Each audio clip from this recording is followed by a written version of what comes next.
welcome back to my channel. Today we are going to be talking about a finished object, which is the one I'm wearing, and I'm very excited to be here talking to you about a finished object finally because it's been a while, and yeah, I'm just really happy to finally have this sweater done. So we'll just get right into it.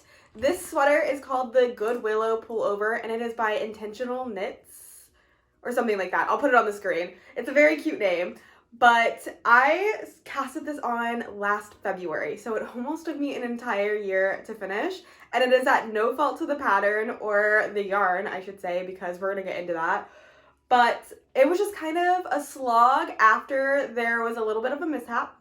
So I casted this sweater on using Allie from Explorer Knits and Fibers yarn in her cashmere base. The main color is called Lone Wolf. And I don't remember what the contrast color is called, but it's just a nice basic charcoal gray color. And I thought that it went really nicely together. And when I saw this pattern, I needed to make it. I do believe that the pattern calls for a sport weight yarn, perhaps. And this is a fingering weight yarn. So I did use a different gauge, if you will. But I did use a 4mm knitting needle for the entire project, even the cuffs, the ribbing and everything. And I knit the size 3. So if you guys are wondering what size I knit the size 3. This is an all over cable rib design, if you guys can tell. I'll also have some footage on the screen of it, hopefully. And yeah, so I knit the size 3. It fits really nicely. It's supposed to be a little bit more fitted, not super oversized. I did knit it a little longer than the pattern called for. And I'm really proud of myself for knitting this as long as I did. Like the body, and I didn't give up, because usually I get to like a certain point and I'm like, I'm so over this, and then I never want to wear it because it's too short. I realized about myself, I am not a crop sweater girly. I like a nice long full-length sweater, so I'm really proud that I stuck to this. And my sleeves are the perfect length. They go all the way to my wrist. Usually I do a bracelet length, which I do love because I'm going to end up pulling these up anyways. So that's just a little bit of the sizing that I chose for the sweater and a little bit about the sweater. Now you do a little bit of this color work knit flat, which I think I actually like better, and I think it came out better than when I do color work in the round. So it's only maybe a dozen rows of it, so it's not too intimidating. If you want to try knitting flat color work, then I'd say this is the perfect pattern for you. It's giving me early 2000s vibes, so I think that's why I like it so much.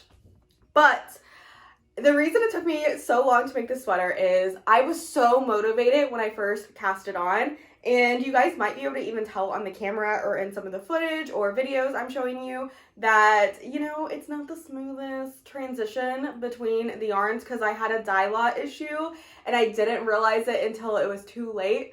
So I had knit the entire yoke of the sweater using one skein of yarn because it was a lot of flat work knitting. And so that's usually how I do it if it's flat work. I just use one skein, and then when I get to the body, I may transition into alternating skeins.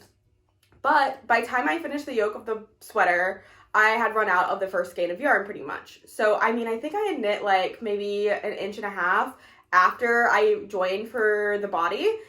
And I like finished off that skein of yarn, and then I was going to go do the sleeves. And I hope I can find some photos of this. I know I posted it on Instagram at the time that it happened. But whenever I went to pick up the sleeves and I started knitting, I knit about 1.5 inches to 2 inches of the sleeve. And that's when I realized that the sleeve was a completely different color than the yoke, and it looked terrible. So I put it in timeout for a while. And I was really mad at myself. Obviously, it's no fault to the dyer. It's no fault to the pattern. It's all my fault. I should have looked at my skeins a little closer. I should have alternated skeins a little bit better, because that's the thing with hand-dyed yarn. Even not hand-dyed yarn, you're going to have dye lot issues, and you need to pay attention to that. And that is on you if you decide not to. So I put it in timeout for a while, and I think a few months later I decided, okay, Lori, let's get this going, figure out a game plan. So what I ended up doing is I ended up pulling back the part under the sleeve. So like after I joined for the body, I pulled back all of the extra yarn that I had because it was the first color, and this is obviously a darker color than the rest of it. So I ended up pulling that back, and then I cut it, and I took that yarn, and I I had maybe like 15 to 20 grams of it, and I decided that I was going to use that to fade the sleeves in. So I put that aside, and then for the body, I ended up transitioning the darker color into the lighter color. So that was nice, but you can definitely still see that I have like a dark line, and then it starts to transition a little bit to the lighter color, but it's a lot better than the stark difference that I had.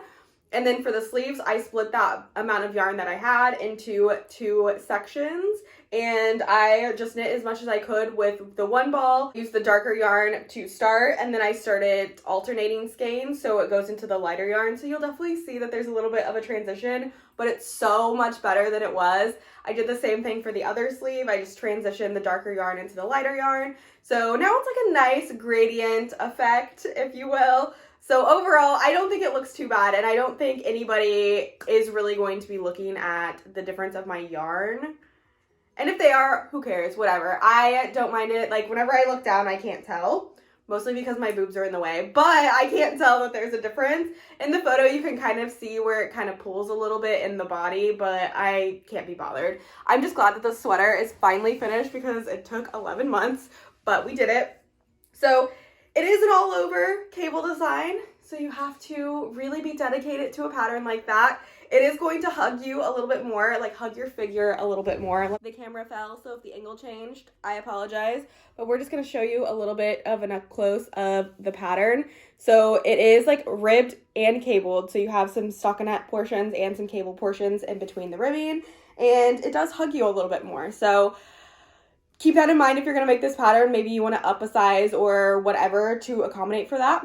One other thing that I wanted to say about the fit of it, I did do a little video pre-blocking, so you'll see how much more it hugs my body before you block out the ribbing, because ribbing does suck in a lot. So the sweater looked really funny before I blocked it. It was like really thin and long, but I knew that going in that it was going to grow wider, so I wasn't concerned at all. But the only other thing, you can really see this in the pre-blocking video clips that I'm hopefully putting over the screen, but right here where the armpit is, it kind of gathers a little bit and looks funny. Blocking helped that a little bit, but I think you can still see that it pulls in a little bit, and I think that's just because the armhole isn't as wide as the section here, the flat section that's just stockinette with the color work. But it's not too bad. Like, I really can't notice after blocking. Before blocking, you could definitely notice the pucker at the armpits. After blocking, not so much. So for blocking, this, I feel like I'm all over the place, guys. I haven't filmed one of these videos in so long, but bear with me. While I blocked the sweater, I did the regular soak. I soaked it for 15 to 20 minutes with a wool wash, and then I laid it out. I got some video clips on how I did it because I needed to be strategic because, like I said, this is ribbing. So it was sucked in and it was really long. I didn't want all that length. I wanted it to be wider. So I gathered some water bottles like I like to do. This is my favorite technique because over the years I've learned if you use the pins to block your sweaters down, you get some unsightly seams on the side or some pleats. And I hate that look. So water bottles and blocking are my best friend. So I laid down some mats on top of my rug and some towels on top of that. And I put water bottles in the body and made it as wide as I want it. And then I pinned at the bottom, right above the ribbing. I don't like to pin at the bottom of the sweater, like underneath the ribbing, because I tend to get like a flare out and I don't like that. So if you pin above the ribbing, it allows the ribbing at the bottom to suck back in a little bit instead of getting a flare out look when you wear it. So keep that in mind, maybe. I don't know, maybe it'll help you a little bit. And then I put the water bottles on the side and made it as wide as I want it. And then I pinned at the top where the collar is as well, just to ensure that it was going to be a good length and that it wouldn't shrink back up. And then I also pinned right here at the armpits because I knew I wanted that to grow a little bit and I didn't want it to shrink back up when it was drying. I wanted that armhole to be nice and wide. That way I would hopefully get rid of some of this puckering at the armpit, and I think it did work. And then I pinned the sleeves out as long as I wanted them as well because I didn't really want them to shrink up. So that is all I did. The sleeves are, like, they feel more tight than they actually are because of the ribbing. They're like really hugging my arm, and I'm not totally used to that, but I kind of like it. I think it looks really nicely with a sweater, obviously. And I am on this fitness journey, so hopefully I will be losing a few more pounds than I already have, and this sweater will fit even better. I do think if you are a little bit bustier, such as I am, it's maybe not the most flattering design up here because, you know, it kind of sits above your breast a little bit and it really accentuates the girls.